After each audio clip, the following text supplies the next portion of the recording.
gates of the unknown, where the logic breathes and the data flows. We question what the code has shown, and spark the light when no one goes. Clearly learned voices collide 1,000. Welcome, curious minds, to another deep dive. Now, our syndication partner, Bald and Bonkers Network, LLC, they've given us a really fascinating challenge this time. A deep dive into the science behind human belief. I mean, everything from the supernatural, cryptids, UFOs, right through to religions and cults. We have got such a stack of sources here, seriously. Declassified government stuff on psychic abilities, brain wiring, group psychology. Our mission today, to unpack all these different belief systems, the seemingly irrational ones, the deeply spiritual ones, all through a scientific lens. Absolutely. It's really a journey into understanding not just what people believe, but why they might be sort of hardwired to believe. We'll be pulling from psychology, neuroscience, even some sociology to connect the dots, see what the science actually says about these really powerful human phenomena. Okay, let's jump right in then. This first big area, the paranormal. And starting with something that sounds, frankly, wild secret government experiments into psychic spying. Project Stargate, right? What were they even thinking with that? Yeah. Well, one key thing from the sources is this wasn't some fringe thing. It was a 20-year program. $20 million, funded by the CIA, the Defense Department. They were primarily testing something called remote viewing, the idea that people could visualize hidden or distant things. For example, one viewer apparently drew windmills pretty accurately when the sender was actually at a windmill farm. Another time, a footbridge when the sender was at a wildlife refuge. Okay, windmills, footbridges. But how did they interpret that? Did they think it worked? Well, that's where it gets really interesting. The interpretations were completely different. You had Jessica Utz, a statistics professor, specializes in parapsychology. She looked at the stats and said, basically, the case for psychic functioning has been scientifically proven. Statistically significant results. She argued it was time to figure out how it works, not if. Said it had been replicated across labs, dismissed fraud claims. Scientifically proven, that's a massive claim. It is. And it leads you to wonder, right? If it's proven, why isn't it common knowledge? Why isn't it widely accepted? Exactly. So who pushed back? What was the counter-argument? Right. That's where Ray Hyman comes in. Psychology professor, known debunker. He looked at the same data, and while he acknowledged inexplicable statistical departures from chance, anomalies. He said that's a far cry from compelling evidence for anomalous cognition. Just because it's statistically odd doesn't mean it's psychic. Hyman pointed to major problems, especially in the early research. No proper controls, picking and choosing results, that sort of thing. Now, things apparently got better later, late 80s, protocols improved. But Hyman still felt the whole covert nature of the project hurt its scientific credibility. Only 2 peer-reviewed papers until 1989. That's not much. So they both agreed more research was needed, but for totally different reasons. Pretty much. Utz wanted to study how it works, assuming it does. Hyman wanted unequivocal proof it even exists in the first place. A fundamental disagreement. Okay, so with conflicting expert views like that on Stargate, how can we, listening to this, evaluate these kinds of extraordinary claims? Our sources mention a framework. Filters. Sounds like a useful tool. Yes, filters. It's an acronym. Falsifiability, logic, comprehensiveness, honesty, replicability, sufficiency. Basically 6 tests. If a claim fails any one of them, you should be skeptical, maybe even reject it. Take replicability and Stargate. Hyman questioned if those results could be reliably repeated under controlled conditions. That's a failure on the replicability test right there. And falsifiability too, right? The source mentions undeclared claims. Exactly. That Gene Dixon example is perfect. Predicting 1987 would be filled with changes for Caroline Kennedy. What does that even mean? It's so vague you can't possibly prove it wrong. It fails falsifiability. It's like saying something will happen. Well, yeah. Okay, so our brains can be easily misled. Statistics can be interpreted differently. What does this mean for something like ghosts? Why do nearly half of Americans believe in them? 20% say they've met one. Well, first off, the very idea of ghosts is, scientifically speaking, pretty inconsistent, isn't it? If they glow, move things, they seem like matter. But then they pass through walls, vanish. That's not how matter works. But beyond logic, one social psychologist in our sources talks about our brains being predictably consistently buggy, which leads to things like HADD, hyperactive agency detection. HADD, like seeing patterns where there aren't any. Sort of. More like attributing agency, intention to things. Yeah. Our ancestors saw rustling bushes, thought, tiger? not wind. Better safe than, sorry, evolutionarily speaking. So we're kind of wired to assume something caused that noise, that shadow, maybe a ghost. And then there's sleep paralysis. This is fascinating. Oh, yeah, I've heard of that. Terrifying stuff. It is. You wake up, you can't move, and you often hallucinate some kind of presence, maybe looming over you. It's a known neurological phenomenon, a type of parasomnia, like sleepwalking. But as one expert put it, for the person experiencing it, it feels real. And sometimes the idea something weird and supernatural really is happening feels less scary than I'm going crazy. Wow. So the brain is essentially creating the ghost story to explain the paralysis. It's a plausible explanation for some reported encounters, yeah. The brain trying to make sense of a confusing, frightening state. It also connects to things like near-death experiences. Reports of floating above your body. Between 4 and 15% of people report that. Could be related to brain activity under extreme stress or oxygen deprivation. That's, yeah, incredibly insightful about how perception works, or maybe doesn't work sometimes. So if our brains are seeing agency everywhere, even in sleep, what about out there in the woods or in a lake? Cryptids? Bigfoot? Nessie? How does science approach these legends? Well, it's interesting because sometimes science does engage directly, like the FBI. In 2019, they actually released this old file, 4 decades old, about Bigfoot. They'd analyzed some hair someone sent in claiming it was Sasquatch hair. The result? Maybe guess. Deer, actually. Close, though. But it highlights a really common pattern in cryptozoology. The so-called irrefutable evidence often falls apart under scrutiny. It turns out to be a known animal, a natural phenomenon, or a deliberate hoax. Think about the Loch Ness Monster's most famous picture, the surgeon's photo. Yeah, the neck sticking out of the water. That one. It was treated as serious evidence for decades. Turned out, 60 years later, the guy confessed it was a fake. A toy submarine with a sculpted head.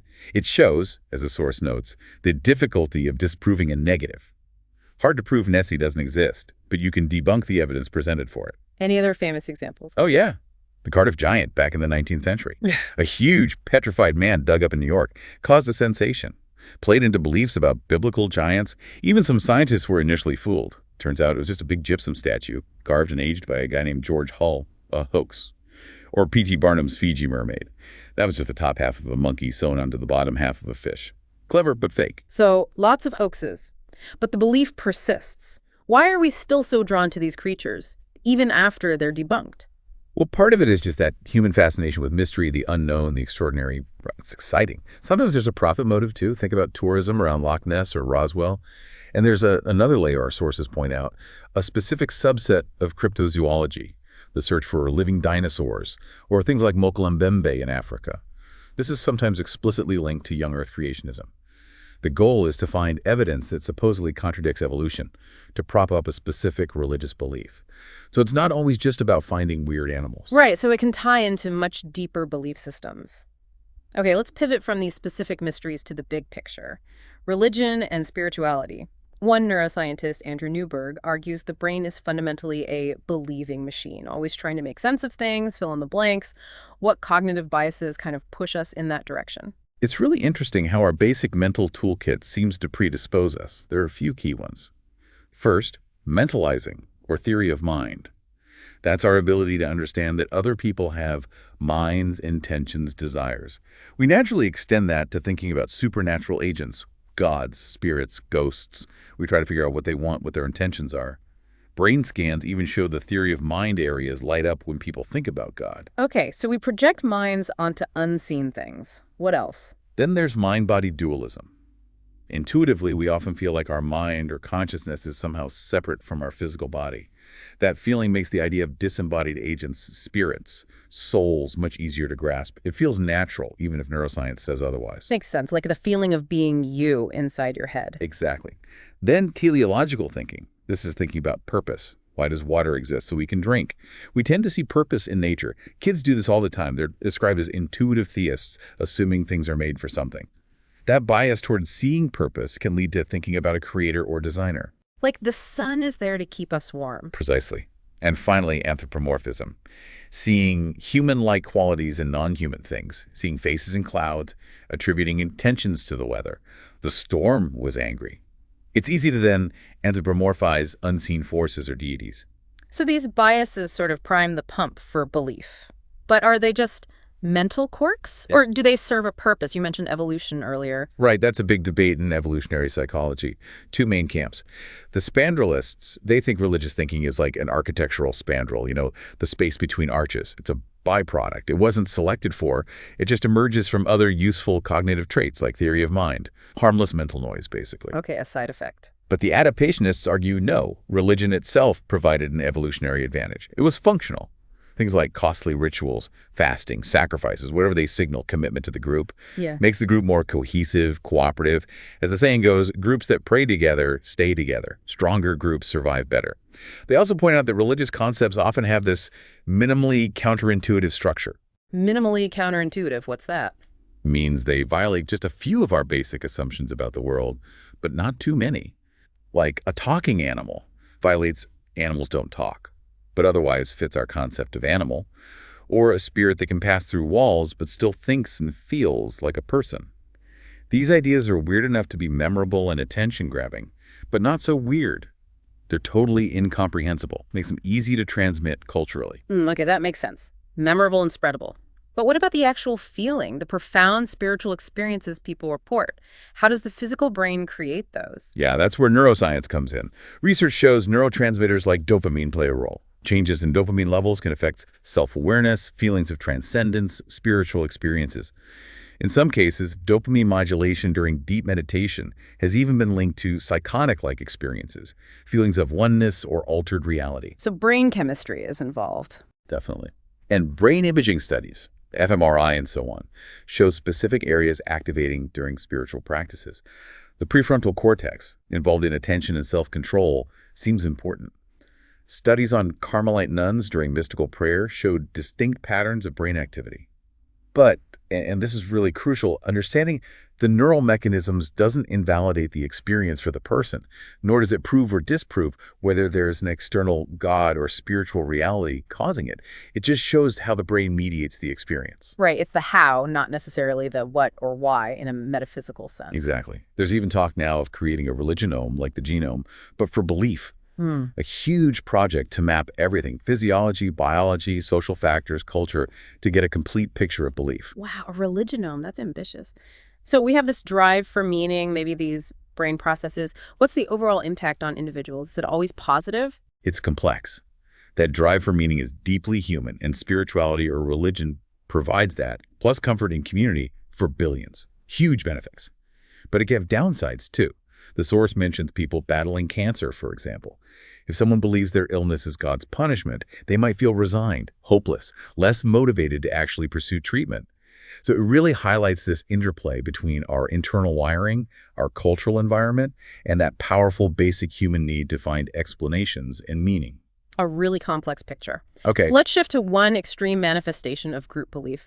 Cults. Given everything we've discussed about our brains being believing machines and needing meaning, how do cults fit in? What defines them, and why do people fall under their spell? Well, generally, a cult is defined as an organized group, often with a charismatic, authoritarian leader that uses psychological manipulation and intense pressure tactics to dominate and control its members, usually isolating them from outside influences. Studying them is hard, obviously, because active cults are usually very wary of outsiders. So a lot of what we know comes from former members. And the line between cult and religion can be blurry, right? It's often debated, yeah. From an anti-cult perspective, though, the key features are methods seen as manipulative, antisocial, and potentially dangerous. As for why people are susceptible, it's usually a mix of factors. Things like feeling vulnerable, maybe low self-esteem, lack of strong family or social support, difficulty coping with stress, sometimes a history of abuse or neglect or exposure to really eccentric family dynamics can play a role. Substance abuse is sometimes a factor too. People looking for answers, for structure, for belonging. And how do the cults exploit that vulnerability? They use specific techniques, things sometimes called mystical manipulation or planned spontaneity, making calculated control tactics seem like divine intervention or just happening naturally. They create what's called a psychology of the pawn, making members feel powerless without the group or leader. Methods like fasting, chanting, intense indoctrination sessions, sleep deprivation, these can wear down critical thinking and increase suggestibility. So when we look at historical examples like the Branch Davidians in Waco, does that fit the pattern? Very much so, according to the sources. David Koresh presented himself as the Messiah.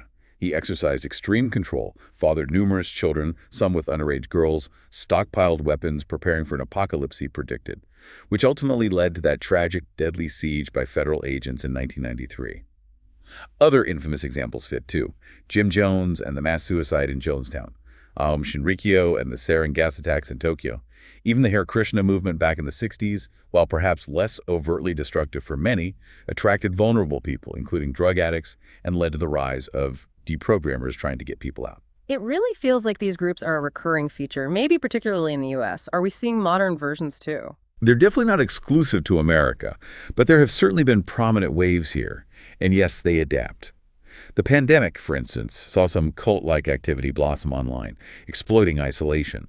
Our sources mention contemporary groups actively recruiting on college campuses, names like Shincheonji, Crave Church, The Network, often starting innocuously, maybe with surveys or Bible studies. Then comes love bombing, overwhelming recruits with affection and attention, followed by pressure to isolate, cut ties with old friends, family, anyone outside the group. It sounds incredibly manipulative. It absolutely is.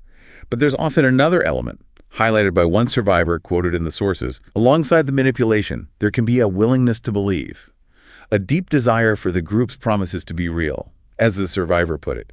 I allowed myself to hear what I wanted to hear, because I wanted so badly for it to be true. That resonates with the believing machine idea, doesn't it? It really does.